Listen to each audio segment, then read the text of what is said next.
Now, this is what we prepared for. This is what Adam's videos, No More News, and I even on it, and other guests predicting this. It's easy to predict it because they have a script that they go by, namely the scriptures sacred to the parties in contention. Judaism, from whence came Christianity and Islam. Christianity is associated with Esau, who is Edom, who also contains Amalek, which is the peoples, the races of the Proto-Indo-European white European nation.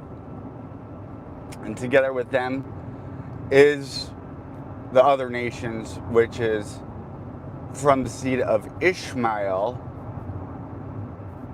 which is the Arab nations, Muslims.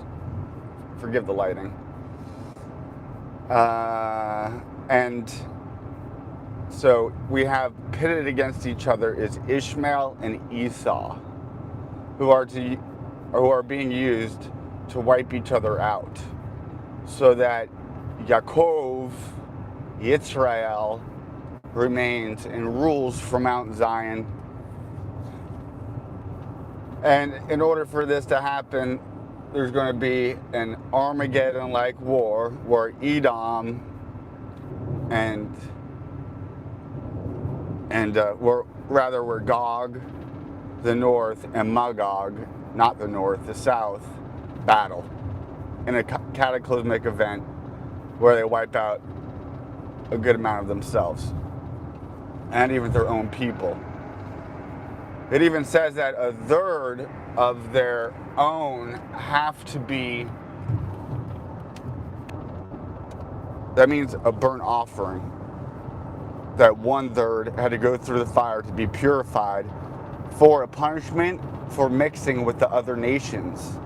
The Torah is very racist. So is it even present in the Christian scriptures. Oh my Lord, can I get a scrap even off the table? Now,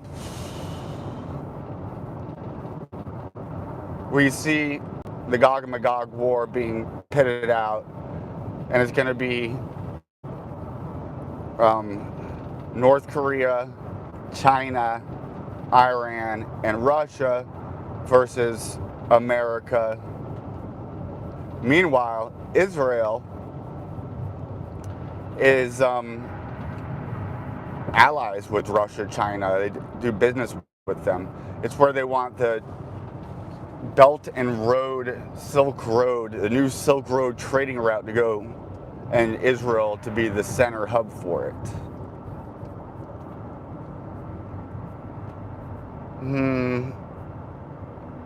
Now, have we sacrificed our own soldiers for the mission of our country. So for a country to sacrifice lives for a cause is done all the time.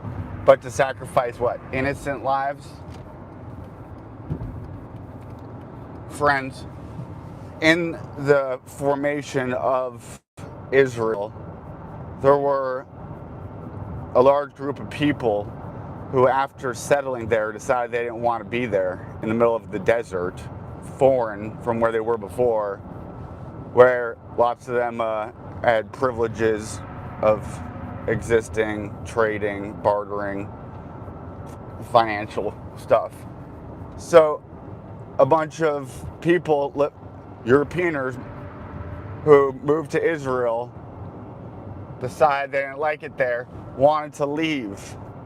And the Israeli army bombed their own ships, killing those people, their own citizens, so that they wouldn't leave.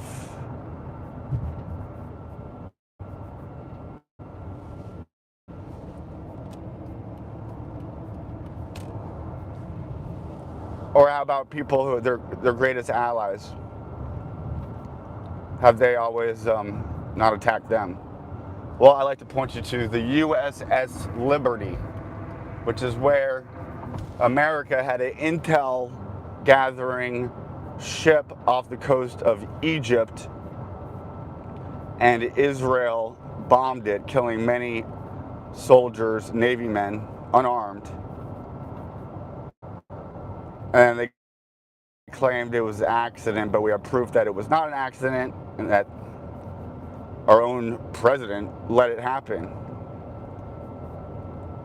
to try to drag us into the war against Egypt because they wanted to blame it on Egypt. Now we have Israel gave us intelligence of weapons of mass destruction from Saddam Hussein in Iraq, who was strong and they thought a threat to them. And they also backed it up with the anthrax lie. The intelligence that we were given from Israel about the weapons of mass destruction were a lie, used to bring us into a war against one of their threats that they never even joined in on the war. Now, there are many videos out there that talk about the relationship between Shmaim Malevin and the country in question. The dancing Shmizraelis, the art students, the ownership of the buildings, the talkings between the Prime Minister and Larry Silverstein, the owner of the World Trade Tower Center, who got it months earlier with a odd insurance protective program for terrorist attacks by planes, and then also claimed on 2 of them, and was able to get that money because he helped to get the person elected in who was holding it up. The total control of the TSA, the media, the lack of money put into researching, investigating Shmaim Malevin, the whisking away of the remnants of the buildings, not treating it like a crime scene, putting Henry Kissinger on as the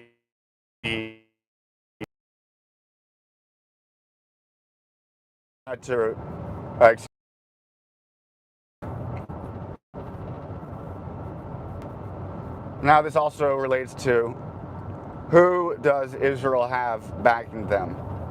Christianity. Christians of America have. Now there's also missionary as an element.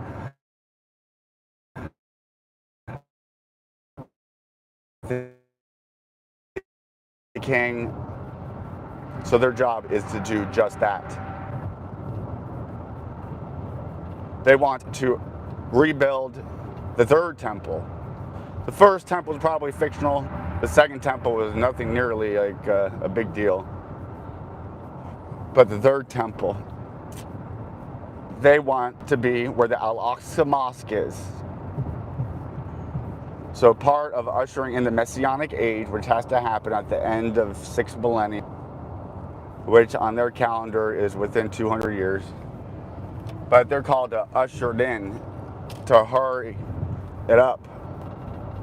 They're Messiah ben David from the line of David. The Messiah ben Joseph from the line of Joseph comes first as the suffering servant of Daniel, who is to go into the nations and to conquer them, and to return in this next one as with his garments covered in red from stomping on the heads of the nations, the Goyim. They want to usher in their 7 Noahide laws, which are very scary and supremic. They try to pass them off as something beneficial for all. but it calls for the decapitation of those who don't submit to the God of Israel. Through Christianity and Islam, at least they got lots of nations to abandon their own cultural beliefs and adopt their worship of their God. But then next it has to be a worship of them, because they are technically God. The whole Clinton Monica Lewinsky thing was and have blackmail over our politicians. So was the Epstein sugar honeypot operation, which is admitted to by former officers of that agency. So they said the biggest breakdown in intelligence and security as they provoked this attack by doing the Al-Aqsa Mosque flooding, where during a holy sacred day of the Muslims, they go into the Al-Aqsa Mosque and hold down and detain Muslim worshippers. So they instigated it, they sparked it, and then they let them in, is a theory that has been held up by others. Taking blame for the lack of security has been done by Netanyahu. He blamed his security officer, then he took that back. I have evidence of Egypt warning them. They go into these, they helped in the creation, the formation of Hamas, of ISIS, Al-Qaeda. About the internet connection. Look always who benefits from the situation. They want to go in and erase Palestine forever, and now they are able to do it while they couldn't before with.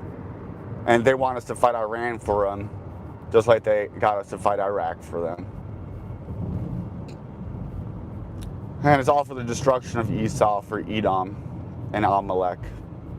And they're commanded to kill their children and babes, even the suckling babes, and their livestock.